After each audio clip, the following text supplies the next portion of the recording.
Hello everyone, welcome back to my YouTube channel. आज मैं आप सभी को पास्ट परफेक्ट कंटिन्यूअस टेंस सिखाने वाला हूँ। वीडियो को एंड तक देखना। वीडियो अच्छी लगे तो इसे लाइक, कमेंट और शेयर करना, और हाँ, मेरे चैनल को सब्सक्राइब करना बिल्कुल मत भूलना।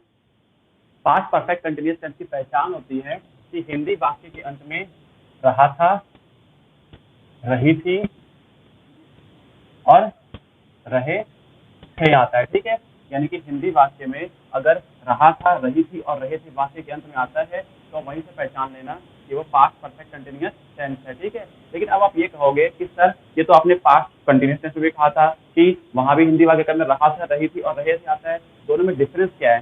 तो दोनों में डिफरेंस को समझते हैं एक एग्जाम्पल से। देखो, मैं सुबह से पढ़ रहा था, एक सेंटेंस तो ये हो गया।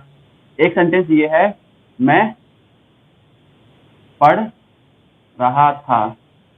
दोनों में डिफरेंस क्या है? पहला सेंटेंस है मैं सुबह से पढ़ रहा था, दूसरा सेंटेंस है मैं पढ़ रहा था। ये सेंटेंस है पास्ट कंटिन्यूअस टेंस का, और ये सेंटेंस है मैं सुबह से पढ़ रहा था। ये सेंटेंस है पास्ट परफेक्ट कंटिन्यूअस टेंस का। दोनों में डिफरेंस क्या है? समय का। यानी कि अगर वाक्य में समय का जिक्र होता है तो हम उसे पास्ट परफेक्ट कंटिन्यूअस टेंस की कैटेगरी में रखते हैं। अब चलते हैं अफर्मेटिव सेंटेंस की तरफ। अफर्मेटिव सेंटेंस में सबसे पहले रूल पढ़ेंगे। तो रूल है कि सबसे पहले आएगा सब्जेक्ट, फिर हैड, बीन, वर्ब की first form ING, object, since या फिर फॉर, और फिर टाइम। सब्जेक्ट वो पर्सन होता है जिसके बारे में हम बात कर रहे होते हैं। ठीक है, फिर हमें इस्तेमाल करना है हैड का।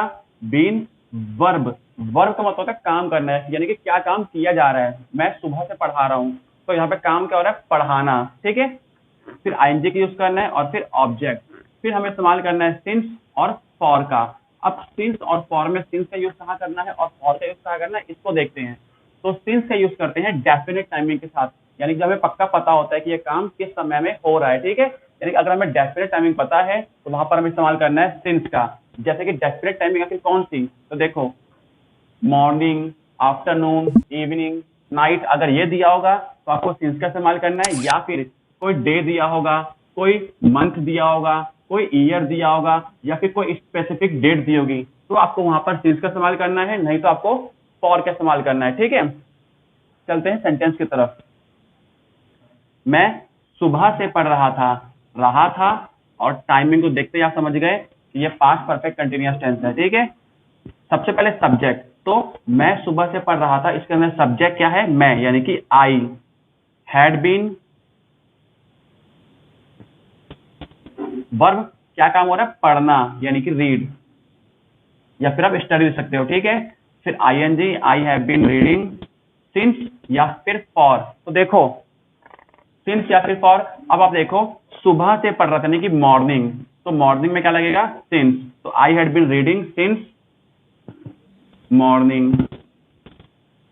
नेक्स्ट, तुम 1980 से दिल्ली में रह रहे थे। सब्जेक्ट क्या है? तुम, यानी कि यू। फिर हैड बीन, वर्ब क्या है? रहना, यानी कि लिव, और लिव के साथ हमें आईएनजी लगाना है, तो लिविंग इन दिल्ली।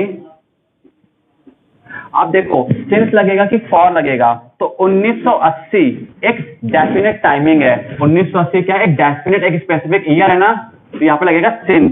तो you had been living in Delhi since 1980। Next, मैं 10 साल से पढ़ा रहा था, तो सब्जेक्ट है मैं, यानी कि आई हैड बीन टीचिंग। अब देखो, 10 साल, कोई एग्जैक्ट टाइमिंग नहीं है, कोई फिक्स टाइमिंग नहीं है, तो यहां पर लगेगा फॉर 10 ईयर्स। अगर यहां पर 10 साल की जगह लिखा होता मान लो 2010, तब क्या होता? तो 2010 एक फिक्स टाइम है, तो यहां पर लगता है आपका सिंस 2010। अब चलते हैं नेगेटिव सेंटेंस की तरफ। नेगेटिव सेंटेंस में सबसे पहले आएगा सब्जेक्ट, फिर हैड, नॉट, बीन, वर्ब की first form ING, object, since या फिर फॉर, और फिर लगेगा टाइम। ठीक है, सेंटेंस देखते हैं। मैं सुबह से नहीं पढ़ा रहा था, तो सब्जेक्ट क्या है? मैं, यानी कि आई। हैड नॉट बीन टीचिंग, सुबह से यानी कि मॉर्निंग, और मॉर्निंग एक एग्जैक्ट टाइम है, यानी कि तो वहां पे क्या लगेगा सिंस, तो सिंस मॉर्निंग। नेक्स्ट, वह 2 दिन से स्कूल नहीं आ रहा था, तो सब्जेक्ट क्या है वह, यानी कि he, had not been coming to school, 2 दिन, कोई फिक्स टाइम नहीं है, तो यहां पर लगेगा फॉर 2 days। नेक्स्ट, वह कल रात से नहीं सो रहा था, तो सब्जेक्ट क्या है वह, यानी कि he had not been sleeping.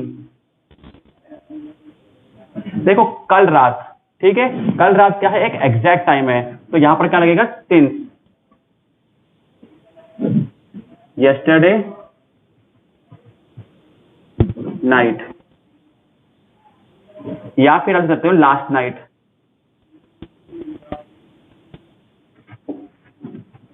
अब चलते हैं इंटरोगेटिव सेंटेंस की तरफ। इंटरोगेटिव सेंटेंस बेसिकली ऐसे क्वेश्चन होते हैं जिनका आंसर हमें यस या नो में देना होता है, ठीक है। सबसे पहले देखो आएगा हैड, फिर सब्जेक्ट, बीन, वर्ब की फर्स्ट फॉर्म आईएनजी, फिर ऑब्जेक्ट, और फिर सिंस और फॉर का इस्तेमाल करना है, और फिर टाइम, और एंड में हमें लगाना है क्वेश्चन मार्क, यानी कि मार्क ऑफ इंटरोगेशन। सेंटेंस है, क्या तुम 4 साल से यहां काम कर रहे थे, तो 4 साल, यानी कि ये एक एग्जैक्ट टाइम नहीं है, तो यहां पर आएगा फॉर, ठीक है। तो देखो सबसे पहले had you been working here, आपके इस्तेमाल करना है फॉर 4 years। नेक्स्ट, क्या तुम सुबह से खेल रही थी, तो हैड यू बीन प्लेइंग। आप देखो सिंस और फॉर का इस्तेमाल करना है, तो यहां पर लिख दिया हुआ है सुबह, यानी कि मॉर्निंग, और मॉर्निंग कैसा लगता है सिंस, सिंस मॉर्निंग, और लास्ट में लगाना है आपको क्वेश्चन मार्क यहां भी। नेक्स्ट है डबल इंटरोगेटिव सेंटेंस। ये कुछ ऐसे क्वेश्चन होते हैं जिनका आंसर हमें यस या नो के अलावा कुछ और देना होता है, ठीक है।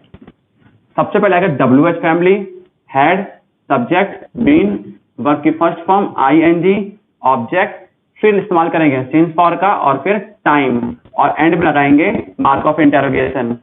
सेंटेंस है, वह सुबह से क्यों खेल रही थी, तो WH फैमिली के अकॉर्डिंग क्यों का मतलब होता है वाई, तो हम भी लिखेंगे वाई हैड, सब्जेक्ट क्या है वह, यानी कि ही, बीन प्लेइंग, ठीक है, सुबह से यानी कि सिंस, सिंस मॉर्निंग। नेक्स्ट, वह 2012 से कौन सा खेल खेल रहा था, तो WH फैमिली के अकॉर्डिंग कौन सा खेल, यानी कि विच गेम, तो which game had he been playing. 2012 यानी कि एक एग्जैक्ट टाइम है, कोई एक डेफिनेट टाइमिंग है, ठीक है, तो हम यहां पर इस्तेमाल करेंगे सिंस 2012 और फिर क्वेश्चन मार्क। आज के लिए इतना ही, मिलते हैं नेक्स्ट वीडियो में फ्यूचर इंडेफिनाइट टेंस के साथ। अगर आपको मेरी वीडियो अच्छी लगी हो तो इसे लाइक करें, और आपको वीडियो का सबसे अच्छा पार्ट कौन सा लगा कमेंट सेक्शन में ज़रूर बताएं। वीडियो को ज़्यादा से ज़्यादा शेयर करें, और इसी तरह न्यू अपडेट्स के लिए मेरे चैनल को सब्सक्राइब कीजिए एंड बेल आइकन जरूर दबाएं।